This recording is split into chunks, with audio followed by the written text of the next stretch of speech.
What's up, guys? Antoine here from Culture Matters. I hope everyone's having an awesome day and you guys are really enjoying the day out there.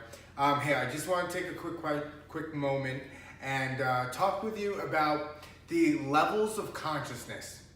And a lot of what we say and what we relate to have to do with this chart that's behind me. So this is the chart that was formed by Dr.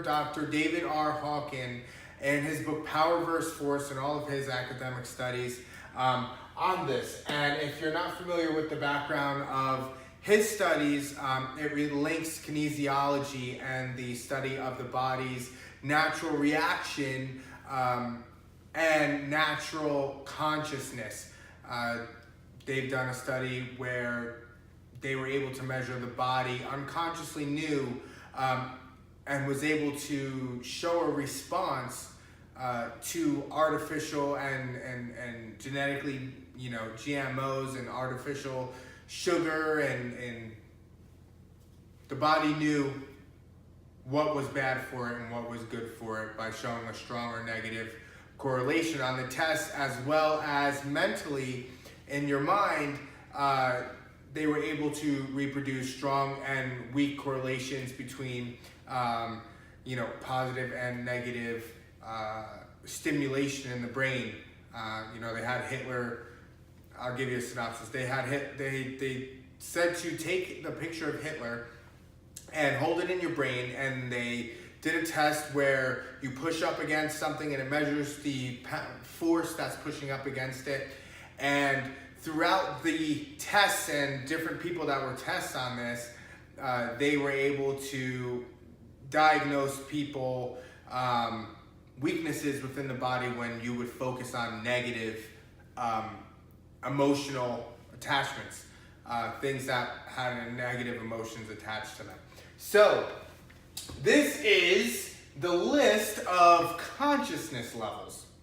Now, as humanity, we bop in and out of this consciousness level list, and this is a list from a numerical point of view of what we go through in our brains and in our minds when we're growing through life.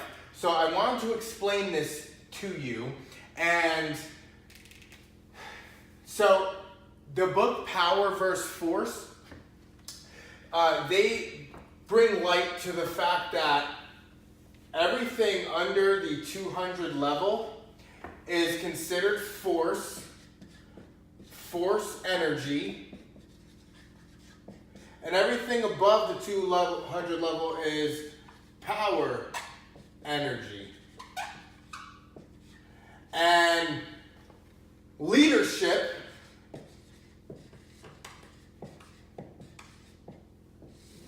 can be based back to an emotional state or consciousness level state.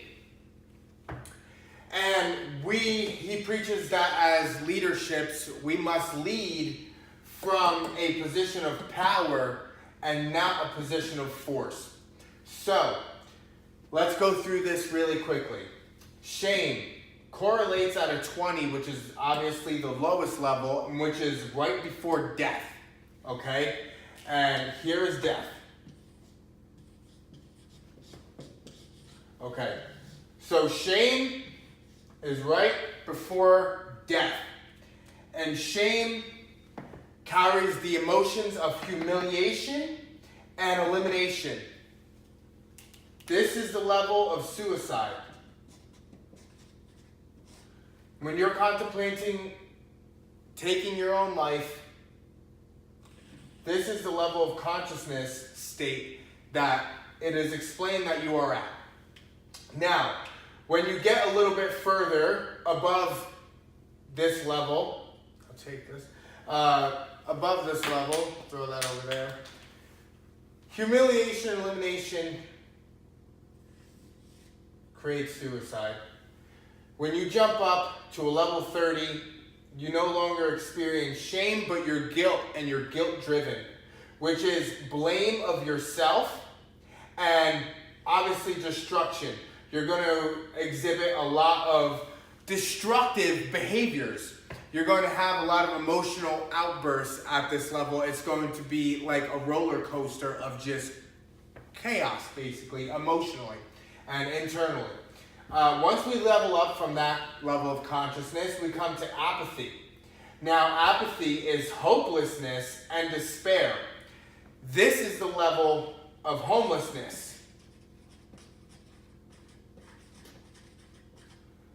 Now, this level of hopelessness and despair is normally the consciousness level of hopelessness. Of the homeless. I apologize.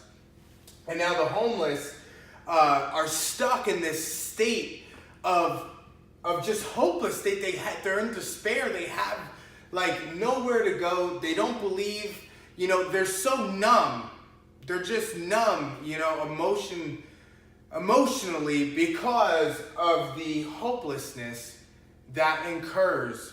Oftentimes, obviously, through tragedy and fear and desire and anger, and these things, they compound and they lead you down this road.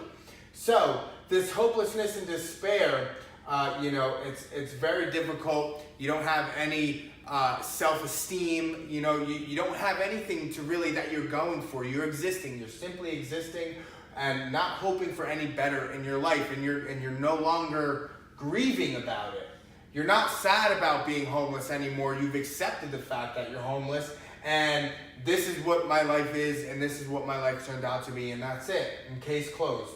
So when we move up from that and we get to number 75 on the consciousness scale, this is the level of regret and tragedy.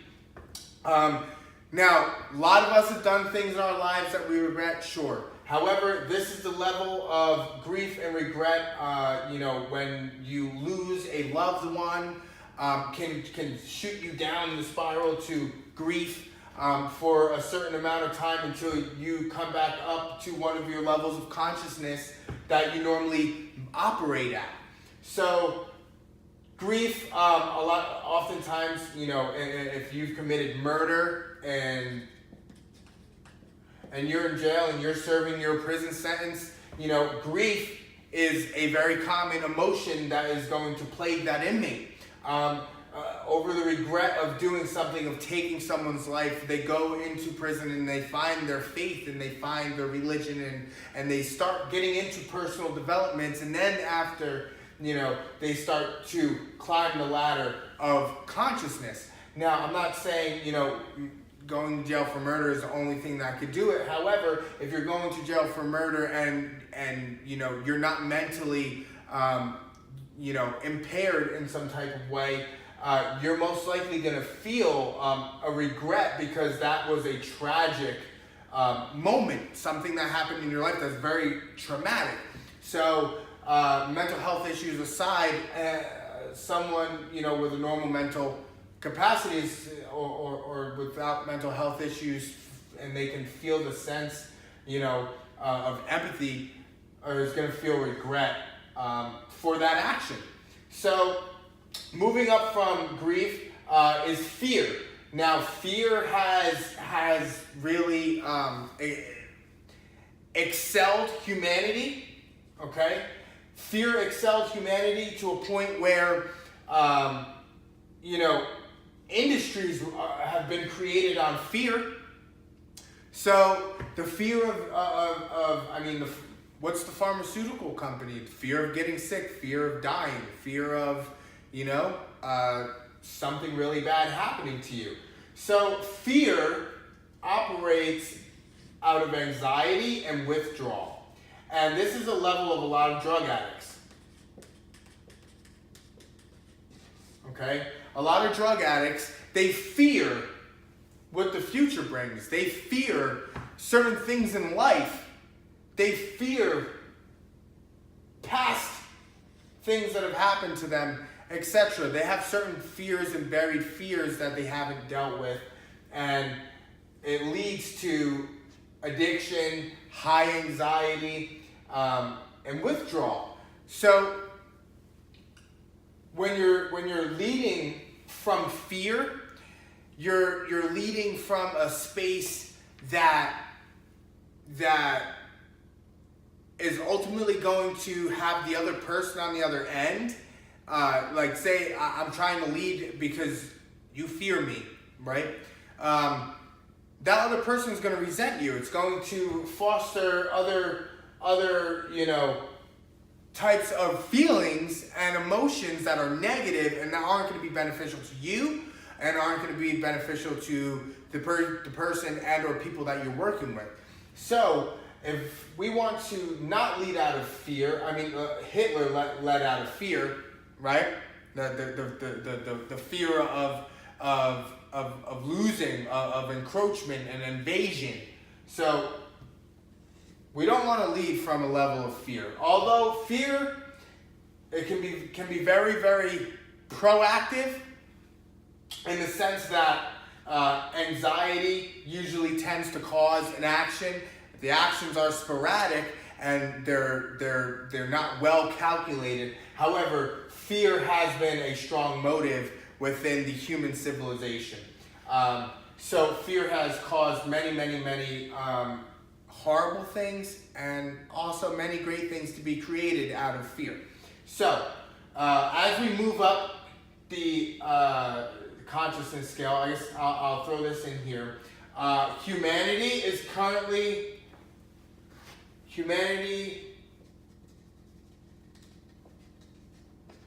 is at 204 currently.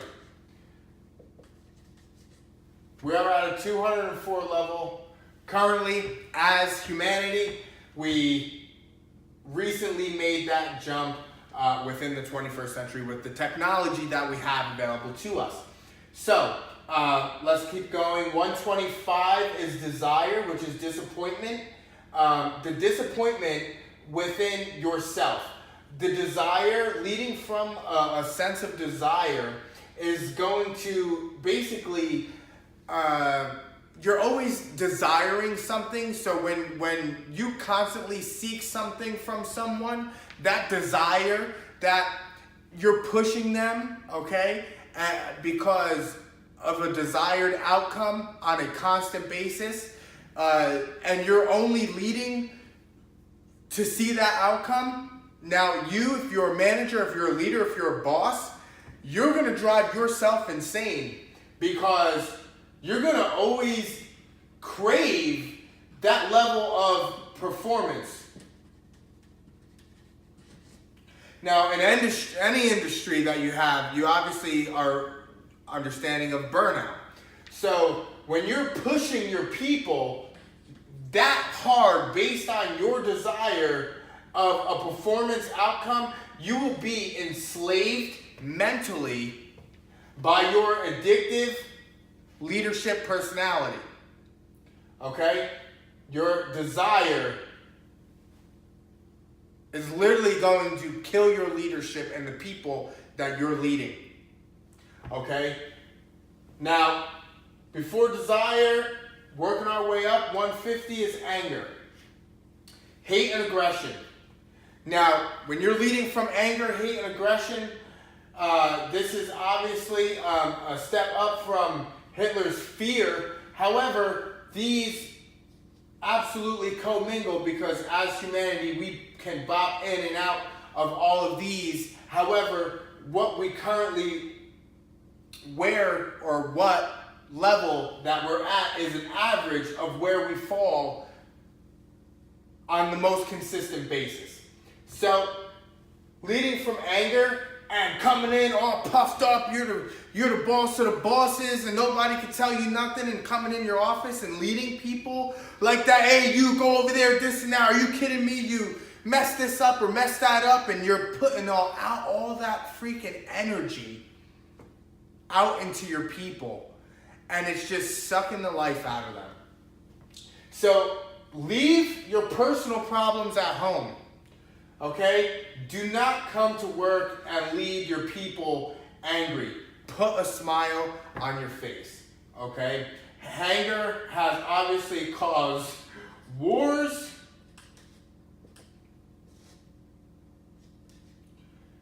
jealousy. Okay? Anger. Leave that at home. Now, a lot of people can relate to this. Pride, correlating at a 175, which is scorn and inflation. Now, scorn and inflation and pride. Do you know what drove Alexander the Great to conquer most of the known world at the time of his death? Pride. Pride is a powerful, powerful emotion. Pride will literally move mountains. Pride. National pride, cultural pride, personal pride. You start messing into people's pride and ego, whoo, you got a problem, don't you? So, pride correlating at a force energy. On the high force scale energy, 175, you're leading from a place of pride.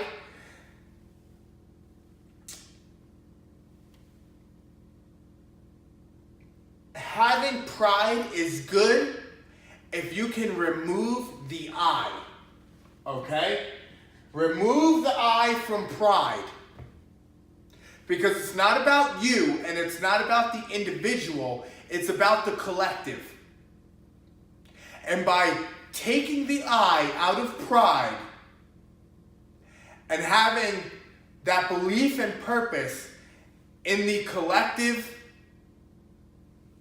is what will bring your people above the force line and into the line of courage. Now, by making it about the people, you have crossed this line of leadership from I to we. Okay? I to we get you above the line. So now courage, which correlates out of 200, is your affirmation and your empowerment. So when people and you push that pride and you drop the I and you make it about us, you're encouraging people to have courage that they can succeed in what they're looking to do and what the overall mission is. So, we're finally just getting above this line, okay, into courage. And courage is the beginning of your empowerment. Okay, the beginning of your empowerment.